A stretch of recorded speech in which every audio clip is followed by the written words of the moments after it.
benvenuti in questo nuovo video e oggi sono fomentatissimo perché finalmente oggi, dopo anni e anni or sono, posso far uscire l'Enzo Miccio che è in me, perché sì, oggi si parlerà di moda, in particolare di moda coreana, e vi andrò ad esplicare come il coreano medio si veste nello scorrere delle stagioni della vita, cioè, non solo, andremo anche a proprio nelle dati analitici, ecco, e andremo anche a capire quanto costa effettivamente vestirsi in Corea, quindi proprio un video utile, ma proprio utile. Però capisco che alcuni di voi possono chiedersi: Marco, ma proprio tu che metti la stessa maglietta blu da circa 3 mesi e mezzo su Instagram vieni a darci consigli su come vestirci? Tranquilli, perché c'è una spiegazione dietro questa maglietta blu. C'è in realtà una storia di dramma, di amore e passione, ma soprattutto di colori incugliati. Infatti ho scoperto come una singola lavatrice, o meglio una singola maglietta cinese estremamente economica, possa proprio rovinarvi completamente il guardaroba.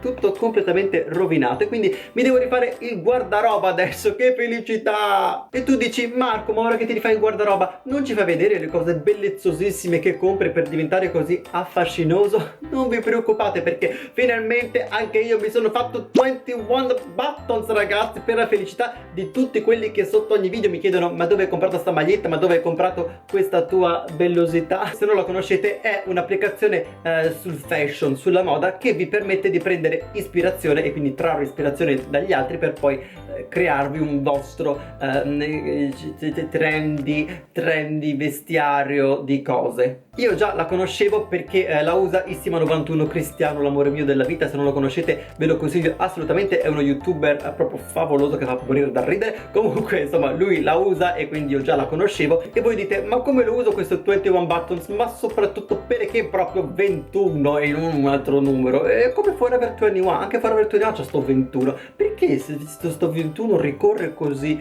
tanto? Sarà anche questo un messaggio degli illuminati? Non lo so, comunque non è questo il senso del video. Andiamo avanti, vi spiego come usare 21 buttons, così potete seguirmi e usare anche voi le stesse mutande che uso io. Per usare 21 buttons, prima di tutto dovete scaricare l'applicazione che sarà qua sotto, insomma nei link nella descrizione. La aprite e vi si aprirà proprio un mondo di proprio quanta bellezza, tutta qui su 21 buttons. Ma come compro questi cavolo di vestiti? Guardate quanto sono belli. Non vi preoccupate, andate per esempio sul mio profilo, guardate quanto me la meno nella mia foto profilo. E se volete per esempio sapere la maglietta che sto indossando oggi, fate così: andate sulla mia foto in cui indosso la maglietta di oggi, ma guardate i casi della vita, cliccate sopra e vi uscirà, vedete, Zara Men, e il link diretto per comprarla. Visita il sito web, guarda qua che roba, schiacci e vi esce direttamente proprio il sito, 7,99 €. Guardate che poraccio che sono.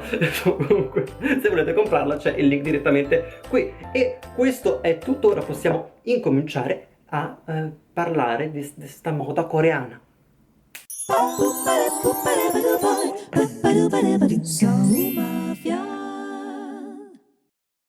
Allora, incominciamo a parlare di questa moda coreana finalmente, e vorrei incominciare, prima di andare a dividere tutto per le categorie stagionali, andrei con un evergreen, perché l'evergreen, il pezzo forte della moda coreana che non può mancare nella vostra collezione, sono le ciabatte, ragazzi. Le ciabatte sono una delle cose che più amo e anche un po' più odio della moda coreana. Che amo perché effettivamente sono molto comode, quindi cioè nel senso, pensate, insomma, voi potete uscire tranquillamente in ciabatte, soprattutto d'estate ma anche d'inverno, qui proprio non si fanno problemi a mostrare i loro piedi. Un po' meno bello quando per esempio siete al cinema e magari la persona di fianco a voi non ha proprio il profumo di piedi più frizzicarello, insomma, che possiate desiderare, ecco, perché è proprio Però è bella questa cosa che, capito, tu puoi andare dove vuoi in ciabatte e nessuno ti giudica. Mi ricorda molto quando scendevo a Messina, non lo so, anche a Messina c'è sta roba che tipo mia zia scendeva giù, faceva le sue passeggiate così in ciabatte e tutto era normale, cioè la ciabatta era normale. Quindi mi ricorda anche un po' le mie origini, ragazzi, questa cosa. Comunque insomma, ricordatevi di portarvi un bel paio di ciabatte quando venite. E ora incominciamo con le stagioni, incominciamo con l'inverno, perché insomma gennaio, insomma la prima stagione è l'inverno, vedete quante skills che ho, quante skills. Dovrei fare l'ingegnere aeronautico, aeronautico, sì, quello.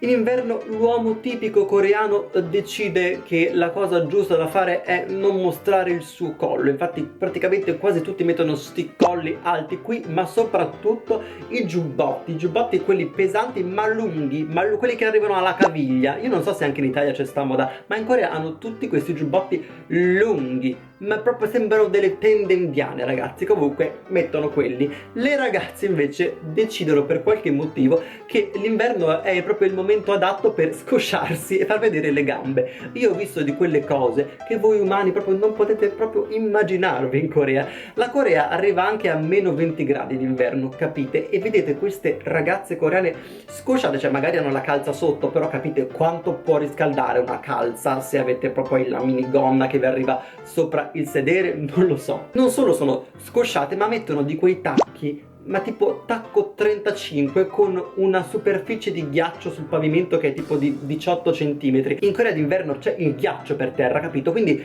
o queste coreane hanno tipo la colla vinilica sotto sti tacchi, o non capisco come non possano cadere proprio de faccia ogni giorno d'inverno. Hanno dei superpoteri chiaramente e vabbè, invidiamole tutte queste coreane che c'è veramente il Cirque du Soleil, le fa una pippa proprio a livello di equilibristi. La stagione dopo l'inverno penso, sono abbastanza sicuro, sia la primavera. E cosa succede in primavera? In primavera all'improvviso spuntano le righe, cioè le righe sono una costante che va avanti fino all'estate, poi capirete. E niente, tutti i maschi con queste righe, cioè proprio si rigano. E tra l'altro pure io ho un sacco di magliette a righe, però beh, lasciamo stare, diciamo che mi sono adattato. Ma soprattutto il maschio può sfoggiare finalmente le sue pochette, che non ha potuto sfoggiare d'inverno perché le pochette non ci stanno tanto col giubbotto quello a tenda. E ora poi che arriva la primavera possono finalmente farle vedere, perché sì, il maschio coreano